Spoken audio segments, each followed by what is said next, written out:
ನಾನು ಅಭ್ಯಾಸ ಮಾಡಿದ್ದೀನಿ. ಅದು ನಾ ಭಾಳ ಹೇಳ್ಕೊಳ್ಳೋದಿಲ್ಲ, ಅದರ ಕೆಲಸ ಮಾತ್ರ ಹಗಲು ರಾತ್ರಿ ನಾವು ಮುಂದುವರಿಸ್ತಾ ಇದ್ದೀವಿ. ಆದರೆ ಇವತ್ತು ನಿಜವಾಗಿ ಹೇಳಬೇಕಾದ್ರೆ ಒಂದು ಮುಖ ಇಲ್ಲಿವರೆಗೆ ಬೇರೆ ಆಗಿತ್ತು, ಇನ್ನು ನನ್ನೊಂದು ಬೇರೆ ಮುಖವನ್ನು ಇವತ್ತಿಂದ ತೋರಿಸುವಂತಹ ಸಂದರ್ಭ ಬಂದಿದೆ.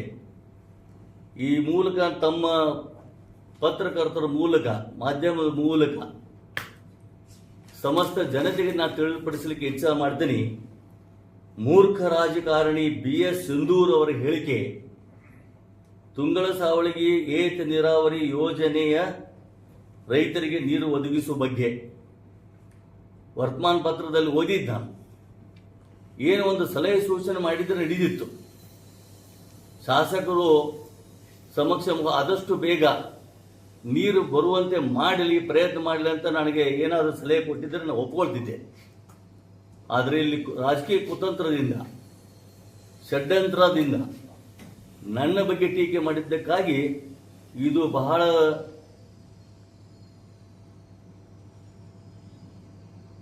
ನನ್ನ ಮನಸ್ಸಿಗೆ ಬಹಳ ಒಂದು ದುಃಖ ಮತ್ತು ನೋವನ್ನು ತಂದಿದ್ದಾಗಿದೆ. ಅದಕ್ಕೆ ನಾನು ಕೂಡ ರಾಜಕೀಯ ಮಾಡಬೇಕು ಮತ್ತು ಅಭಿವೃದ್ಧಿ ತರಲೇಬೇಕು. ರಾಜಕೀಯ ಎಂಬುದು ಬರೇ ಮತ್ತೊಬ್ಬರಿಗೆ ಹೇಳಿಸುವುದು ಮತ್ತು ಮತ್ತೊಬ್ಬರ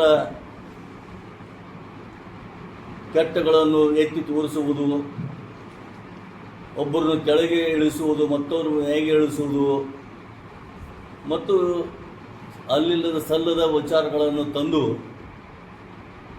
ವ್ಯಕ್ತಿಗಳನ್ನು ಕೂಡ ಒಂದು ಕೆಟ್ಟ ಮಾರ್ಗಕ್ಕೆ ಹಚ್ಚುವುದಂತಹ ಕೆಲಸ ಮಾಡಬಾರದು. ಈ ಒಂದು ರಾಜಕೀಯ ಬಹಳ ಪವಿತ್ರವಾದದ್ದು.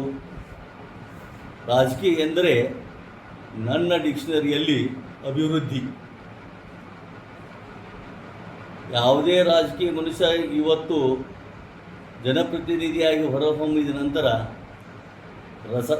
ಸರ್ಕಾರ ರಚಿಸ್ತಾರೆ. ಜನರಿಂದ ಸರ್ಕಾರ, ಸರ್ಕಾರ ಜನರಿಗಾಗಿ ಎಂಬುದೆಲ್ಲರಿಗೂ ಗೊತ್ತಿದ್ದ ವಿಷಯ. ಇದು ಅವನ ಒಳಗಿನ ಹಿಂಸೆ, ಉದ್ದಟತನ ಏತ್ ತೋರಿಸ್ತದ. ಅದಕ್ಕೆ ನನ್ನ ಪ್ರತ್ಯುತ್ತರ ಇದಾಗಿದೆ. ಒಂದೇ ಒಂದು ಶಾಶ್ವತ ಪರಿಹಾರ ಅಂದ್ರೆ ಜಾಗದಲ್ಲಿ ಇದ್ದದನ್ನು ಇಲ್ಲಿ ಹಾಕಿ, ನದಿಯಲ್ಲಿ ಹಾಕಿ, ಅಲ್ಲಿಂದ ಇದ್ದ ಪಂಪ್ಗಳನ್ನು ಶಿಫ್ಟ್ ಮಾಡಿ, ಅಲ್ಲಿ ಇದ್ದ ಪೈಪ್ಲೈನ್ ಹಾಕಿದ್ದನ್ನು ಅದನ್ನು ಕೂಡ ಶಿಫ್ಟ್ ಮಾಡಿ ಹಾಕಿದ್ದಾರೆ. ಇದ್ದ ಡೆಲಿವರಿ ಚಲೋ ಬಿಟ್ಟರೆ ಯಾವತ್ತು ಶಾಶ್ವತ ಪರಿಹಾರ ಇದಾಗ್ತದೆ. ಇದು ಎಲ್ಲರಿಗೂ ಗೊತ್ತಾಗಿದೆ, ಇದು ಅವ್ರಿಗೂ ಗೊತ್ತಾಗಿದೆ. ನಾವು ಮತ್ತು ಇವರು ಕೂಡಿಗೆ ಪೂರ ಹೇಳಿದ್ವಿ. ಇವರು ಎಕ್ಸಿಕ್ಯೂಟಿವ್ ಇಂಜಿನಿಯರ್, ಇವರು ರಿಟೈರ್ಡ್, ಮತ್ತು ಅವರು ಕೂಡ ಈ ಒಂದು ಯೋಜನೆಯಲ್ಲಿ ಕೆಲಸ ಮಾಡಿದವರು. ಇವೆಲ್ಲ ನಮ್ಮ ನೌಕರಿ ಹೋಗಂತ ಭಾಳ ಸಂಬಂಧ ಅವರು ಒಡೆದು ಹೇಳೋಲ್ರು. ಅವರು ನಾವು ಹೇಳಿ ರಗಡ ಆಗಿತ್ತು ನಮಗೆ, ಮಂತ್ರಿ ಮೋದಿಯವರಿಗೆ. ಅದಕ್ಕೆ ಅದು ಕೂಡ ನಾನು ಬಿಡೋದಿಲ್ಲ ಮತ್ತು ಇದನ್ನು ಅಧಿವೇಶನದಲ್ಲಿ ಎತ್ತಿ ಈ ಕೆಲಸ ಆಗುವಂಗೆ ನಾನು ಮಾಡ್ತೇನೆ. ಸದ್ಯದ ಪರಿಸ್ಥಿತಿಯಲ್ಲಿ ಈ ಯೋಜನೆಯಿಂದ ನಮ್ಮ ಕ್ಷೇತ್ರದ ಕೊನೆಯ ಹಂತದವರೆಗಿನ ರೈತರಿಗೆ ನೀರನ್ನು ಪೂರೈಸಲು ಸತತ 28 ದಿನಗಳಿಂದ ಶ್ರೀ BR ರಾಠೋಡ್ ಮುಖ್ಯ ಅಭಿಯಂತರು, ಶ್ರೀ ಪ್ರವೀಣ್ ಹುಣಸಿಕಟ್ಟಿ ಕಾರ್ಯನಿರ್ವಾಹಕ ಅಭಿಯಂತರರು, ಶ್ರೀ ಶಿವಮೂರ್ತಿ ಸಹಾಯಕ ಕಾರ್ಯನಿರ್ವಾಹಕ ಅಭಿಯಂತರು ಹಾಗೂ ಶ್ರೀ ಅಮ್ಮಿನಬಾವಿ ಕರ್ನಾಟಕ ನೀರಾವರಿ ನಿಗಮ ನಿಯಮಿತ ವ್ಯವಸ್ಥಾಪಕ ನಿರ್ದೇಶಕರಿಗೆ ಪ್ರತಿದಿನ ಬಹಳಷ್ಟು ಒತ್ತಡವನ್ನು ತರುತ್ತಿದ್ದೇನೆ. ಅವರು ಕೂಡ 40 ಕಿಲೋಮೀಟರ್ದಿಂದ ನೀರು ತರುವ ಶತ ಪ್ರಯತ್ನ ಮಾಡುತ್ತಿರುವುದು ನಾವು ನೋಡ್ತಾ ಇದ್ದೀವಿ.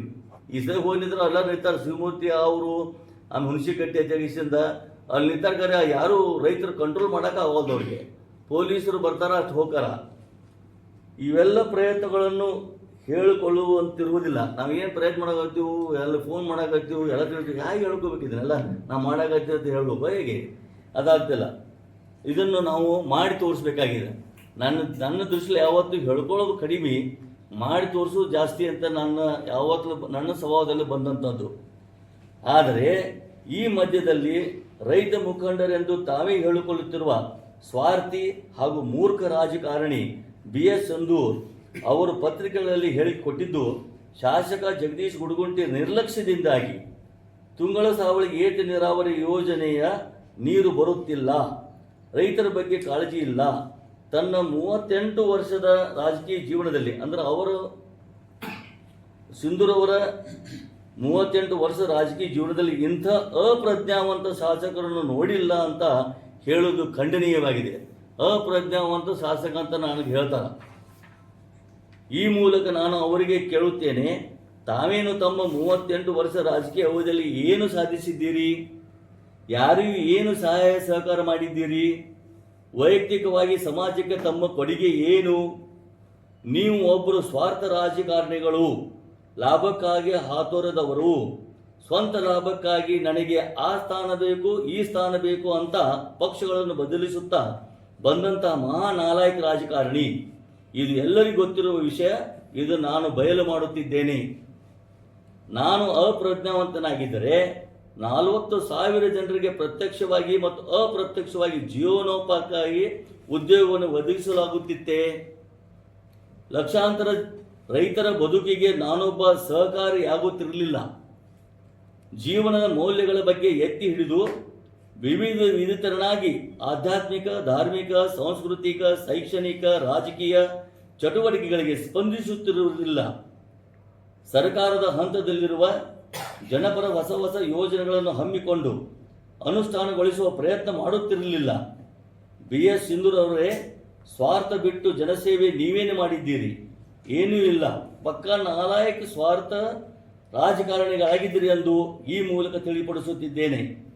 ಇನ್ನು ಮುಂದೇನಾದರೂ ನನ್ನ ತಟ್ಟಿಗೆ ಬಂದರೆ ನಿಮ್ಮನ್ನು ಅಧೋಗತಿಗೆ ಎಳೆಸೇ ಬಿಡುತ್ತೇನೆ ಎಂದು ತಿಳಿಪಡಿಸಿ ಎಚ್ಚರಿಕೆ ಇರಲಿ ಅಂತ ತಮ್ಮ ಮೂಲಕ ನಾನು ತಿಳಿಸ್ತಾ ಇದ್ದೇನೆ. ಇದು ಮುಂದಿನ ಹೋರಾಟಕ್ಕೆ ನಾವು ಕೂಡ ಸಿದ್ಧರಾಗಿವಿ. ಇದನ್ನು ಈಗಾಗಲೇ ಎಲ್ಲರೂ ಕೊಟ್ಬಿಟ್ಟಿದ್ದೇನೆ.